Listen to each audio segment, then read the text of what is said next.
guys, this is me Mansi Bansal. Welcome back to my channel. I hope you all are doing good. I am good as well. So let's start with today's video. So today we are going to talk about हमारी जो poem है Keeping Quiet उसके poetic devices. Poetic devices are very important and ये video देखने के बाद आपको poetic devices में कोई भी डाउट नहीं रहेगा. आप इसके रिलेटेड कोई भी क्वेश्चन इजीली आंसर कर पाओगे एंड फुल मार्क्स स्कोर कर पाओगे. So let's start. तो हमारा जो सबसे पहला पोएटिक डिवाइस है इट इज एलिटरेशन. एलिटरेशन का मतलब है repetition of consonant sounds at the beginning of words. ठीक है, अब अगर हम एग्जांपल देखें जैसे कि वी विल काउंट, तो डब्ल्यू डब्ल्यू का साउंड रिपीट हो रहा है, सडन स्ट्रेंजनेस में एस रिपीट हो रहा है, हिज हर्ट हैंड्स में एच रिपीट हो रहा है एंड क्लीन क्लोथ्स में सी रिपीट हो रहे हैं.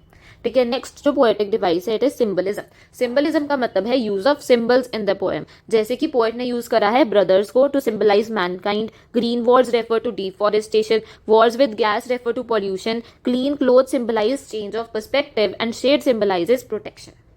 ठीक है, अब नेक्स्ट जो पोएटिक डिवाइस है इट इज एंटीथेसिस. ठीक है, दैट इज दो ऑपोजिट आइडियाज, कॉन्ट्रास्टिंग आइडियाज को एक साथ दिखाना. जैसे कि पोएम में पोएट ने बोला है count to 12 and we'll all keep still. अब यहाँ पे काउंटिंग और कीपिंग स्टिल दोनों एक ऑपोजिट एक्टिविटी है, कॉन्ट्रास्टिंग एक्टिविटी है. ठीक है, और उनको साथ में दिखाया गया है. अब जो नेक्स्ट पोएटिक डिवाइस है it is personification. That is human characteristics, human beings के जो करेक्टरिस्टिक्स होते हैं, लिविंग थिंग्स के करेक्टरिस्टिक्स नॉन लिविंग थिंग्स को देना. जैसे कि यहाँ पे उन्होंने बोला है अर्थ कैन टीच अस, मतलब अब उन्होंने अर्थ को एज अ टीचर दिखाया है.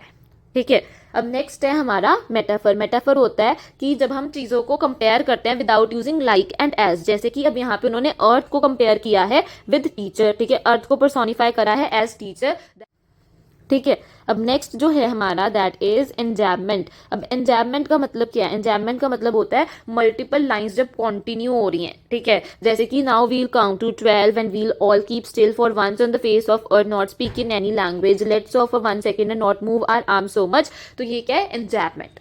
ठीक है, नेक्स्ट है पन. पन मतलब जब एक ही वर्ड के दो मीनिंग्स होते हैं. ठीक है, जैसे कि पोएम में यूज करा हुआ है आर्म्स. अब आर्म्स का मतलब बॉडी पार्ट भी हो सकता है और आर्म्स का मतलब वेपन भी हो सकता है. ठीक है, दैट इज पन.